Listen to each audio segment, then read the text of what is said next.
자, 여름장 이후로 6월, 7월, 8월 여름 폭락장 이후로 오랜만에 조금 깊은 폭락을 겪고 있어요. 딱 3일 정도 됐는데 누적적으로 거래도 조금 발생을 한 음봉이기도 합니다만 시장에서는 딱히 거래량의 의미를 너무 크게 둘 필요까지도 없습니다. 그게 거래가 어떤 식으로 종목마다 작은 종목들이 거래량을 늘리게 된 경우도 거래량이 늘어나기 때문에 어, 막 종목 보듯이 거래량을 판단할 필요까지는 없어요. 동전주들이 최근에 많이 움직이던 상황이었기 때문에 거래량은 최근에 늘어난 게 맞습니다. 보시면 당연하죠. 10,000원짜리, 10만원짜리가 움직이는 것, 거래량 나오는 것보다 2, 300원짜리, 4, 500원짜리, 5, 600원짜리가 거래량 터지는 게 훨씬 더 거래량 숫자가 늘어날 수 있기 때문에 요즘같이 동전주들이 거래량 많이 실렸을 때는 이렇게 거래량이 늘어날 수도 있습니다. 그래서 그런 것들은 너무 신경 쓰지 마시고요. 일단 최근에 일어난 폭락장은 확실히 여름장과 내용 그 자체 시스템 자체가 달라요. 일단은 빅텍의 상승을 동반, 즉 방산주의 상승을 동반한 폭락장이고 내용 자체가 다르잖아요. 지난번에는 미중 무역 전쟁으로 1, 2년간 계속 하락이었다면 그 다음에 한일 무역 분쟁까지 겹치면서 여름장에 폭락이 나왔던 거라면 지금 그런 것들이 그렇게 큰 영향을 주지 않는, 그리고 시간이 지난 시점에서 새롭게 부각되는 것이 아니잖아요. 그런 내용들이 그런 상황이 아닌 지정학적 리스크가 부각되는 폭락이에요. 즉 수년 전으로 과거로 회귀를 한 내용 같아요. 꼭 북미 간의 갈등, 그리고 미중 간의 갈등이 무역 전쟁을 통해서가 아니라 새로운 홍콩 인권법 관련해 가지고 서로 지금 감정 싸움이 일어나고 있는 과정인 거고, 마치 우리나라와 일본이 감정 싸움을 할 때랑 유사한 것 같아요. 근데 괜히 우리가 조금 피를 많이 보고 있습니다. 원래 이제 이 정도까지는 아니어야 되는데 지정학적 리스크가 겹치고 그 다음에 수급적인 문제가 겹치고 파생 거래에도 약간 거기서 도와주면서 우리가 조금 다른 국가들에 비해서 하락 폭이 좀 깊어졌어요. 원래 우리나라 장의 특징입니다. 솔직히 최근에 이런 폭락장이 여러 번 있었잖아요. 작년 10월부터 해서 1년 1개월 동안 숱한 폭락장을 많이 봤단 말이에요. 이 정도면은 각 국가에서는 어느 정도 증시 부양책들을 내놓고 관리를 한단 말이에요. 중국 증시도 그래서 한번 튀어 올라왔었죠. 우리나라는 이번 하락에 이번 정권은 유난히 그런 게 없어요. 제가 지난번에도 말씀드렸지만 유난히 증시에 무관심한 경우라고 봅니다. 이번 올해 작년이 이런 적이 저는 없었다고 봐요. 제가 경험한 그 증시 전 구간에서는 없었어요. 증시 부양책 혹은 증시에 대해 관심을 갖고 어떤 뭔가 모션을 많이 강하게 취하는데, 지난번에 무슨 그 필승 코리아 펀드 가입했다고 할 때는 증시 부양책이 아니에요. 그거는 일본하고 감정 싸움 할 때, 일본하고 어쨌든 무역 전쟁 할 때 그 힘을 그걸 강조하기 위한 약간 그걸 꾸며주는 어떤 모션이었던 거고, 실제로도 투자를 한 번도 해본 적이 없다고 말을 했잖아요. 그렇죠? 다들 뉴스 보셨으니까 아실 거고, 그만큼 이 금융 경제에 사실 후속적인 어떤 지금 정책이 나오기에는 좀 기대하기가 어려운 거고, 그냥 수급전 자체적으로 그냥 증시에 놓여진 이 현 상황에서 해결을 해 나가야 될 것 같아요. 수급적으로. 지금 제가 여기다가 수급 7조라고 써놨는데 이건 뭐냐면 2019년 지금이 11월이니까 약 11개월 반 동안 2019년 1월부터 2019년 현재까지 개인 매수량입니다. 개인이 누적 7조 원 정도를 매수를 했어요. 코스닥에서만. 최근 한 달 반 정도로 따지면 1조 6천억 선으로 굉장히 과매수라고 말씀드렸는데, 실제로 1년간을 따지면 이번 2019년에 하락하는 내내 개인들이 7조 원까지 채워놨어요. 정말 폭발적인 매수량입니다. 물론 개인들은 원래 더 많이 사긴 하지만 그걸 좀 오버스럽게 많이 샀어요. 왜냐면 많이 떨어져 있었기 때문에. 그러니까 이 구간 동안 여기죠, 여기 2019년. 이 구간 동안 개인들은 코스닥에서만 7조 원을 산 겁니다. 엄청난 거예요. 평균적으로 현재 비슷한 단가에서 많이 샀을까요? 매수량이? 어디서 많이 샀을까? 어느 정도 평단가가 나올까요? 1년 내내 거래를 누적으로 매수를 했는데 대부분 다 위에 있어요. 신기하게 거래는 여기서 많이 터지지만 이건 동전주 때문에 그렇다고 말씀드렸죠. 좀 더 평단가가 높습니다. 미리미리 샀거든요. 1월 달에. 개인들이 그 7조 원 중에서 집중된 시기가 최근하고 고점 요때였어요. 그렇기 때문에 실질적으로는 여기서 추가한 게 아니라 여기와 여기서 나눠서 사서 평균적으로 좀 높습니다. 그러니까 아직도 많은 개인 투자자들, 뭐 개인들 외국인 기관도 마찬가지예요. 근데 원래 외국인 기관들이라고 지금 종목들이 다 편안할까요? 그렇지 않습니다. 여기 외국인 기관들이 오히려 더 위에서 많은 양을 사댔지. 그래서 그건 다 안 파니까. 제가 말씀드리고 싶은 건 일단 개인들의 과매수 구간 7조 원을 지금 채워놨기 때문에 시장이 곱게 가진 않을 겁니다. 그 전에도 마찬가지였어요. 곱게 가진 않을 거예요. 절대로. 그러니까 항상 시장이 올라야 된다는 생각을 버리세요. 그래서 지금도 사실 제가 지금 이렇게 3일 동안 갑자기 떨어진 거잖아요. 이때 마구마구 지금 막 던질 필요도 없어요. 지금 개인들이 사들이고 있는 시기라서 사실 안 사는 게 좋은 건데 최대한 최대한 정말 이걸 해야겠다 싶은 거 아니라면 안 사는 게 좋아요. 돈이 있으면 그냥 최소한으로 뭐 조금만 사는 게 좋아요. 근데 뭐 가지고 있다고 해서 막 던질 필요까지도 없어 보입니다. 그러니까 과거랑 다르다는 거예요. 빅텍을 동반한 상승, 지정학적 리스크로 인한 상승이랑 어떤 다른 갑작스럽게 생긴 어떤 지난번에 일본과의 싸움으로 인해 생긴 그런 하락이랑은 질적으로 다릅니다. 그래서 머지않아 반등이 강하게 나올 거고요. 파생거래도 그렇게 보여주고 있어요. 외국인들이 계속 때가 되면은 계속 팔던 거 다시 위로 당겨 놓는단 말이에요. 지금 5일째. 이상해요. 수상해요. 지금 개인들 심리만 박살이 나 있는 상태예요. 그런데 계속 채우는 이유는 계속 떨어지니까. 주가가 내 종목이 떨어지니까 돈을 어디서 구해와서 계속 채우는 그런 경우밖에 안 됩니다. 그 다음에 또 다른 점은 신용 잔고율입니다. 여름까지 폭락일 때는 계속 신용 잔고율에 문제가 됐어요. 신용 비율이 좀 문제가 됐습니다. 올라갈 때마다 개인들은 신용으로 너무 많은 주식을 사들였어요. 그래서 항상 그게 뇌관이 돼서 폭락일 때 반대 매매가 압박이 있어서 더 떨어지고 더 투매가 나오고 그랬던 거예요. 근데 이번에 여름장까지 보고 나서 8월 6일 이후에 지금까지 3개월 동안 개인들은 신용으로 그렇게 많이 사질 못했어요. 신용 잔고가 토탈 10조 원이 지금 늘어나지도 않은 상태, 10조 원 이상에서 충분히 보일 만한 환경이었는데도 불구하고 10조 원 이상이 되지 않았어요. 9조 원대에서 계속 머무르고 있어요. 개인들이 시원하게 신용을 못 산다는 것은 그만큼 많이 쫄아 있다는 겁니다. 조금만 공포스럽게 만들면 시원하게 뱉어낼 준비가 되어 있다는 겁니다. 그동안에 흔든 거는 별로 공포스러운 게 아니었던 거죠. 사실 어떻게 보면 뭐 떨어진 것도 없잖아요.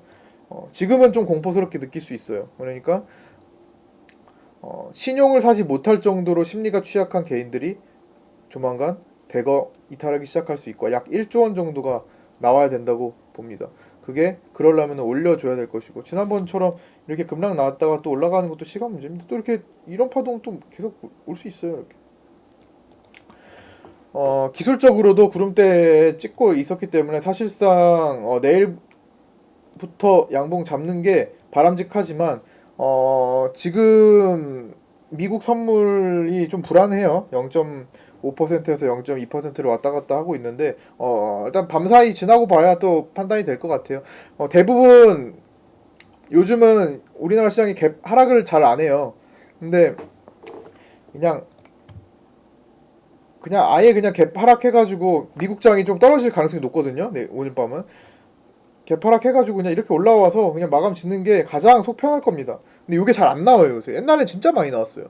옛날에는 하락장, 미국장 한번 떨어지면은 연속성이 그리 크지 않았기 때문에 개파락해서 양봉으로 많이 달렸는데 요새는 그런 게 없기 때문에 이런 걸 좀 기대하기는 어렵고 그냥 어설프게 좀 만들다가 나중에 시간 지나면 또 자리 잡을 거라고 생각이 듭니다. 그러니까 너무 오늘 내일 죽을 것처럼 막 그렇게 괴로워하지 마세요. 어차피 시간 지나면 연말 랠리, 센타 랠리 못 들어봤죠. 요새는 산타 랠리가 별로 없었기 때문에. 과거에는 항상 산타 랠리, 연말 랠리 이런 말들을 많이 했어요. 그만큼 12월 장이 좋았고 그다음에 1월달 1월 효과 보면서 그때까지도 기대가 됩니다. 특히 이번 대주주 양도세 관련해가지고 12월달에 개인 굵직한 큰 손들이 많이 팔 거예요.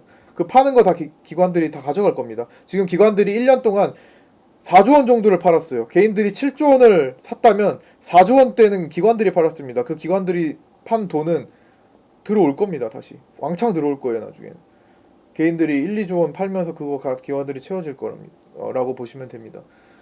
지금은 기관들이 좀 무리하게 팔아둔 시기이기 때문에 뭐를 지금 기다리는지 모르겠지만 제가 볼 때 12월 1월이에요. 항상 강조하던 그 4분기 끝자락과 1월 효과. 그리고 그 전에도 8월 달에 말씀드렸던 거예요. 4분기 괜찮다. 지금 이 정도 올라온 거예요. 그래서 만회가 많이 된 겁니다. 그러나 여기서 매물벽을 좀 소화하지 못한 시점에서 글로벌 악재가 터진 상태고 이걸 좀 소화하고 가야죠. 항상 올라가는 시장은 없습니다. 항상 폭락장은 중간중간 겪을 수밖에 없어요. 그러나 저는 요번 내용이 터지기 전에 이번에 조금 접고 올라와서 한 11월 말이나 12월 초쯤에 한번 폭락 한번 보겠구나 정도로 생각했는데 그게 좀 빨라진 것 뿐이에요.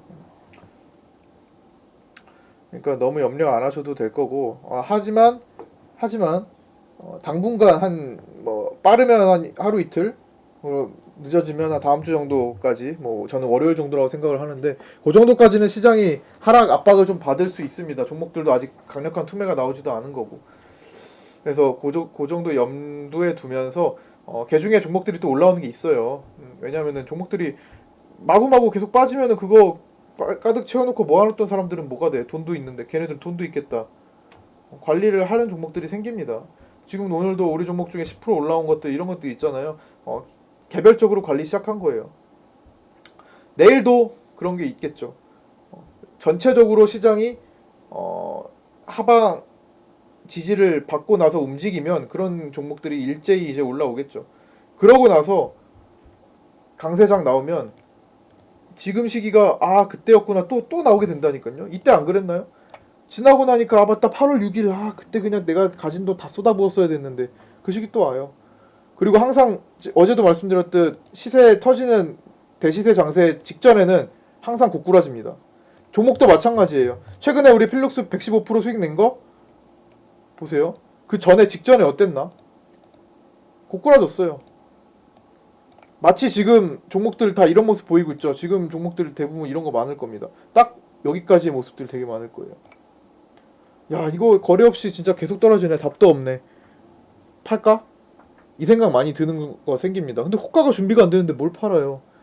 혼자는 할 수 있다고 제가 어제 말씀드렸는데 지금 우리는 단체 활동이잖아요. 그래서 투매 사인을 못 드려요. 어느 정도는. 근데 팔 수 있는 건 팔 수 있어요. 사고 팔 수 있는 건 있습니다. 그러나 만약에 이 종목 이게 이제 충분히 떨어져서 이 종목이 앞으로 한 8,000원에서 여기 480라인까지 가겠다라는 판단을 했으면 좀 팔고 싶으세요? 사드릴 때를 보지 않을까요? 한번 양봉 들어오면 한번 살까? 이 생각 들지 않을까요? 그거는 종목을 아무 생각 없이 바라볼 때는 그냥 기술적으로 그냥 이탈하면 팔겠죠. 그게 나을 때도 있고. 근데 지금은 그게 나은 시기를 좀 지나온 것 같아요. 8월 기점으로. 항상 말씀드리듯 2019년 8월 이전과 이후로 좀 나눠 생각할 필요가 있어요. 이때는 너무 오버스럽게 540포인트까지 갔을 때 이 이전 시기와 이 이후 시기는 좀 다르게 생각할 필요가 있습니다. 수급적으로도 다르고요. 아까 방금 말씀드린 신용 문제도 좀 다르고요. 오늘 방산주를 동반한 폭락장이었다는 것도 좀 다르고요. 이때는 방산주를 동반한 게 아니에요. 이때 이렇다고 해서 그 빅텍이 크게 올라갔나요? 방산주가 크게 올라갔나요? 그것도 아니에요. 방산주도 오히려 내려가던 시기였습니다. 개념이 달라요. 그러니까 물론 여기서 여기까지 또 훅 패일 수도 있습니다. 그건 몰라요. 근데 오늘 밤 사이에 미국 증시가 3, 4% 떨어져 버리면은 사실 여기까지 또 위협을 줄 수 있겠죠. 그건 절호의 찬스라고 봅니다. 진짜로 그거는 종목을 몇 개를 바꿔서라도 한쪽으로 몰아가면서라도 어떤 대응을 할 수도 있어요. 너무 한쪽 한 종목에 그게 아니라 한 종목 이 종목 팔고 이 종목으로 집중합시다. 이 정도는 할 수 있을지도 몰라요. 그거는 뭐 오늘 지나가 봐야 아는 거고 옵션은 그렇게 뚜렷하게 나오지 않았기 때문에 선물은 조금 불안한 게 있지만 그래도 오늘 막판에 240분봉 올려놨어요. 물론 240분봉이 많이 떨어지기도 했지만 여기 보시면 선물 240분봉 올려놓을 듯 말 듯 해서 실패했네. 근데 코스피는 올려놨고 일단 내일 판단할 문제라는 겁니다. 그거는 네, 그래서 일단은 지금은 대부분 직장인이시니까 본업에 좀 집중하시면서 사인만 대기 하시고요. 이런 단기 폭락에 너무 신경 쓰시면 다음을 아무것도 바라볼 수가 없어요. 그래서 지난번에 제가 8월 6일 이후에도 돈 있는 거 쓸어 담아야 된다라고 말씀드렸을 때 많은 분들이 돈 있는 거 진짜 쓰셨더라고요. 근데 안 쓰셨던 분 있죠? 또 기회 오고 있는 겁니다. 만약에 돈이 있다면, 굴러다니는 돈이 있다면, 남는 돈이 있다면, 기다리고 있습니다. 여기 안 올 수도 있어요. 하지만 온다면 찬스예요.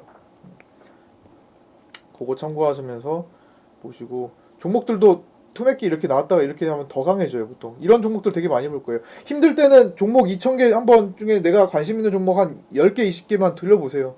저런 파동 나오나 안 나오나. 근데 여기에 거래가 어떻게 동반됐나? 정상적으로 갈 수 있는 종목만 추려서 간다고 말씀드렸죠. 바깥 공개도 좀 세시고 등산도 좀 가시면서 머리 좀 식히시고 하세요. 그건 이제 개별적으로 그러니까 각자 성격에 따라 다른 건데 유난히 좀 짧게 그러니까 경험이 없어서 그래요. 시각이 짧으신 분들은 넓게 본 경험이 없기 때문에 난 지금밖에 안 보이거든. 그게 저는 주식을 앞으로 바라보는 데 있어서 도움이 되지 않아요. 지금 오늘만 자꾸만 보면은 넓게 보이지가 않아요. 실제로 돈 번 사람들은 돈이 많은 약간 슈퍼개미들 있죠. 돈이 많은 사람들은 시야가 그렇게 짧지 않아요. 오히려 그 회사를 사들이는 느낌으로 모으지 않아요? 지분을 늘리는 쪽으로 간다고요. 근데 그렇게까지는 못하지. 우리가 소액이니까. 그렇게까지는 못하더라도 일단은 지금 같은 시기는 너무 오늘만 바라볼 필요는 없다는 겁니다. 지금 오늘 이번 폭락장 사실 따지고 보면 2, 3일밖에 안 됐잖아요. 엊그제 장원테크 사고 나서 급등한 거 말고 딱 이틀 지난 거잖아요. 그렇죠? 이틀 동안 별다른 매매를 안 하는 거고.